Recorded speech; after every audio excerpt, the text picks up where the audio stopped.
Magandang balita naman po para sa ating mga kababayan na nasa Estados Unidos. Mapapadali na po ang pagre-renew ng mga pasaporte ng ating mga OFW sa nasabing bansa, partikular na sa San Francisco dahil sa bagong Consulate on Wheels program nito. Ang ating konsulado sa pagsali sa kampanyang labanan ang karahasan sa mga kababaihan at kabataan. Narito ang report ng aming kasamang si April Enerio.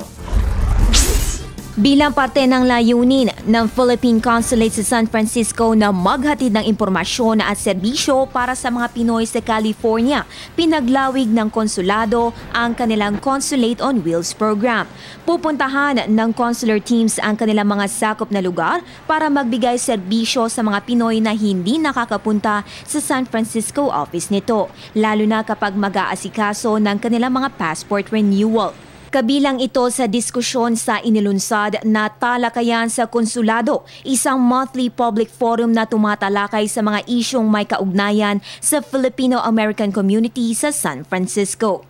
Nabanggit rin sa naturang forum na nasa ilalim pa rin ng deliberasyon kung maipapasa ang Temporary Protected Status o TPS sa Pilipinas matapos pagdaanan ang hagupit ni Bagyong Yolanda noong Nobyembre. Paalala naman ng konsulado sa mga Pinoy doon na siguraduhing parati silang may valid Philippine passport na isang necessary document for immigration procedures tulad ng TPS.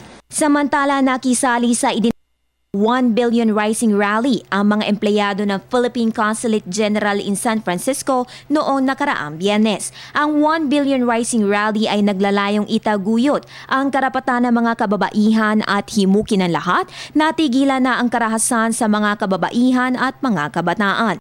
Nag-perform rin sa naturang event si Filipino-American singer and member ng Black Eyed Peas na si Apple the App, kung saan inaanyayahan niya ang lahat na sumali sa global movement to stop violence against women and their children. Para sa Telebisyon ng Bayan, April Enerio.